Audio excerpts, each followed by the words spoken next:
मैं एक व्यक्ति को देखा कि उसके दोनों बाह नहीं है।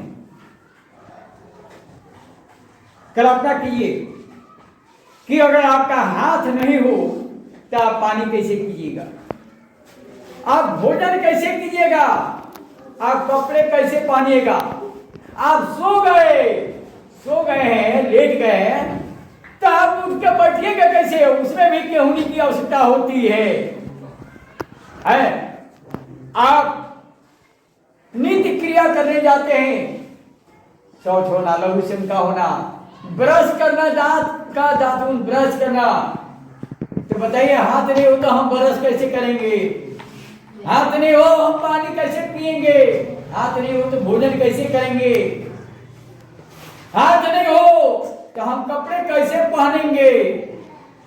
हाथ नहीं हो कपड़े कैसे उतारेंगे? हाथ नहीं हो तो हाँ स्नान करने के लिए गंगा में डुबकी हम कैसे लगाएंगे? नाक में पानी घुस जाएगा ना। हाथ नहीं हो तो हम लोटा का पानी कैसे डालेंगे? है कि नहीं है? तो जरा सोचिए ईश्वर कितना बहुमूल्य। अब बहुमूल्य क्या, इसका मूल्य तो लग ही नहीं सकता है।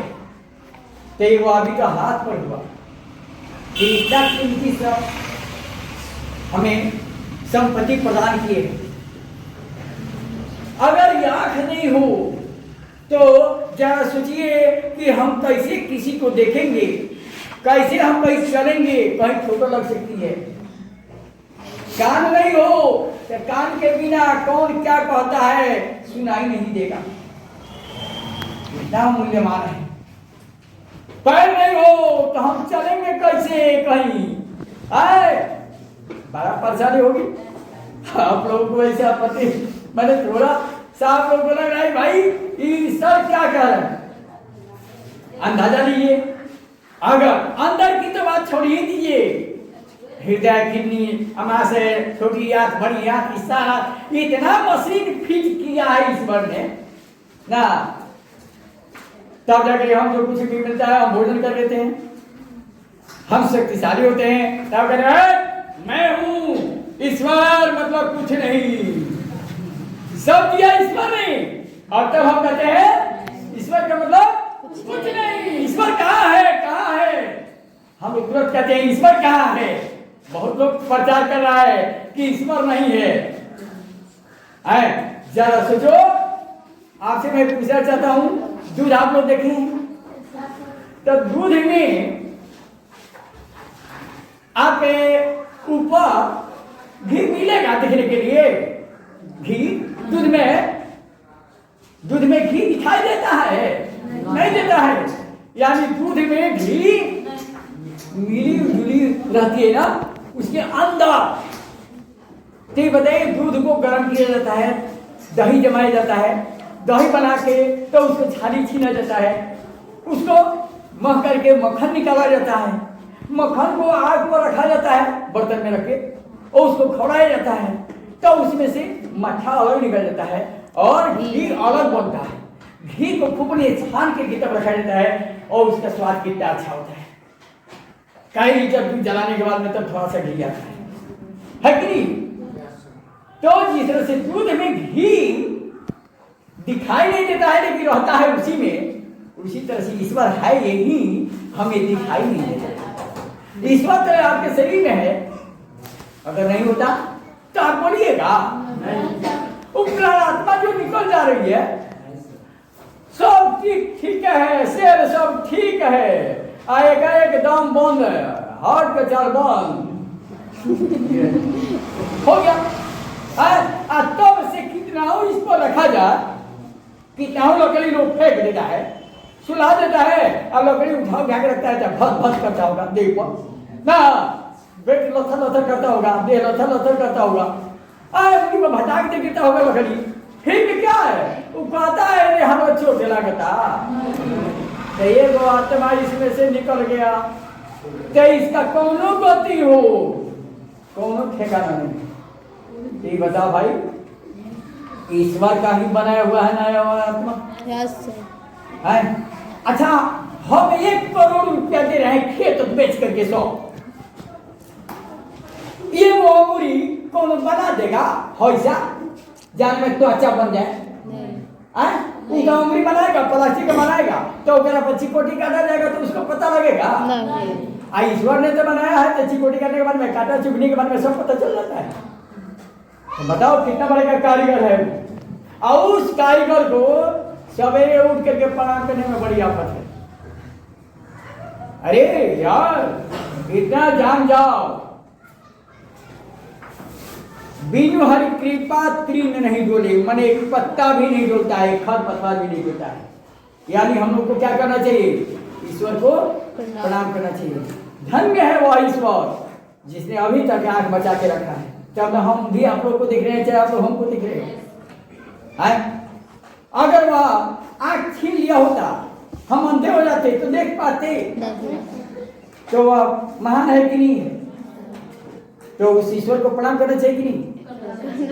अच्छा, मम्मी भी एक देवता है जिसने हम सबको जन्म दे करके पाल पोस करके इतना बड़ा कर दिया और उस मम्मी को हम लोग प्रणाम नहीं करते हैं।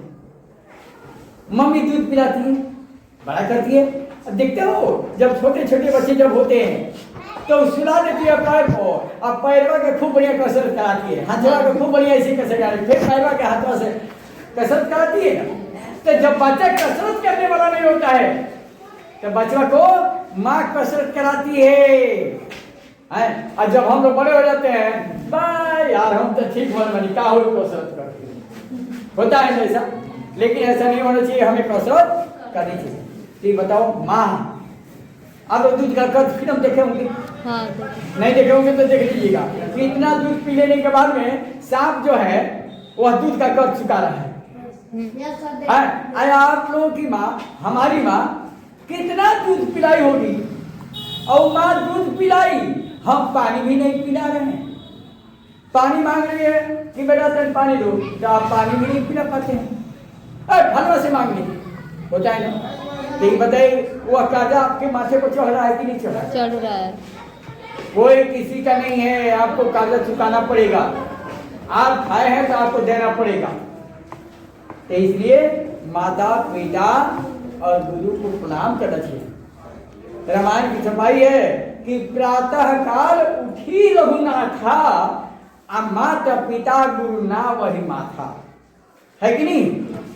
भगवान राम जो विष्णु के अवतार माने जाते हैं वे भी अपने माता पिता को प्रणाम किए। वो जानते हैं मैं तो विष्णु हूं, मुझे प्रणाम करने की कोई जरूरत नहीं है। तो क्या होता? वे विष्णु रहते भगवान माने जाते नहीं। तो इसलिए अहंकार नहीं होना चाहिए, विनम्रता होनी चाहिए। तो आप अपने माता पिता को प्रणाम करें। और ईश्वर के प्रति कहा है कि न जाने मौत का पैगाम कब आ जाए, ठिकाना है कि कब कौन मर जाएगा। तो इसीलिए शायरी ने शायर कहा है कि न जाने मौत का पैगाम कब आ जाए, जिंदगी की आखिरी शाम कब आ जाए। मैं भी तलाश करता था मेरी भी जिंदगी स्काउट गाइड के काम आ जाए, है ना। यानी जनता के लिए आ जाए। तो अगर हमसे अगर किसी का कल्याण होने वाला हो तो हम उस कल्याण को करने के लिए तैयार हैं, लेकिन कल्याण होना चाहिए, है ना। तो इसलिए आप ईश्वर को वंदन कीजिए, सवेरे जगिए, अपने हाथों को देखिए। कहा है जैसी करनी वैसी फल, जैसी करनी वैसी फल, आज नहीं तो निश्चित कल। आज नहीं होगा तो कल जरूर मिलेगा। उसके अलावा दिया है कि आप यदि अगर जिस तरह से आप कर्म करेंगे उसी तरह से फल मिलेगा। तो आपका अच्छा कर्म होगा, अच्छा फल मिलेगा। तो अपने हाथ का दर्शन कीजिए और कहिए कि क्राग्रवस्ते लक्ष्मी कर्म दे सरस्वती कर्म ले ब्रह्मा प्रभाते कर दर्शनम। और धरती को छू के प्रणाम कीजिए और अपने कार्य में लग जाइए। और संभव हो तो प्रतिदिन एक और बहुत बढ़िया चीज मैं बता रहा हूं, गौर से सुनिए। पेड़ पौधे में जैसे हम पानी पटाते हैं तो पेड़ पौधा हरा भरा रहता है, ठीक उसी तरह से प्रतिदिन स्नान करने से शरीर का एक तरह से सिकाई होता रहता है, पनमट होता रहता है। जैसे हम हाथ पैर धो लिए, इतना ही तक ना जो रोमकूप हुआ तो भीगा। लेकिन हम स्नान करते हैं प्रतिदिन तो हमारे पूरे शरीर के जितना रोम माने जितना बाल है केस है वहां कुएं जैसे गड्ढा गड्ढा रहता है, आप देखिएगा उसको, तो जितना रोमकूप है सब साफ हो जाता है और सब जगह पानी पट जाता है और आपका सेल जीवित रहता है। इसलिए प्रतिदिन स्नान करने वाला व्यक्ति बड़ा स्वस्थ रहता है। जब प्रतिदिन स्नान कीजिए और ईश्वर को जरूर एक लुटिया जल से भी सही उनको वंदन कीजिए, प्रणाम कीजिए। और जानते हो क्या है, चंदन जरूर लगाओ। चंदन शीतलम लोके, संस्कृत में श्लोक आपको मिलेगा। चंदन जो है इस संसार का सबसे शांत, जैसे रात्रि में चांद दिखता है ना कितना शांत, ठीक उस तरह से अपने शरीर को शांत रखने के लिए जल्दी क्रोध नहीं होगा, इसका मूल मंत्र है आप चंदन लगाओ। चंदन कौन वाला है, पीला वाला कि रेड वाला? आप वह कुछ होता है जैसे गोपी चंदन, रोड़ी चंदन, बहुत सारी चंदन है। आपकी आत्मा जैसी उसका सब चीज का अलग अलग है। जैसे योगा करने के लिए कई गो मुद्राएं हैं, उसी तरह से आपका चंदन भी कई गो है, लेकिन कम से कम रोड़ी चंदन हो, गोपी चंदन हो, जो आप स्वीकार करते हो। चंदन मतलब चंदन समझिए कि आपको शांत रखेगा, जल्दी क्रोध नहीं होने देगा।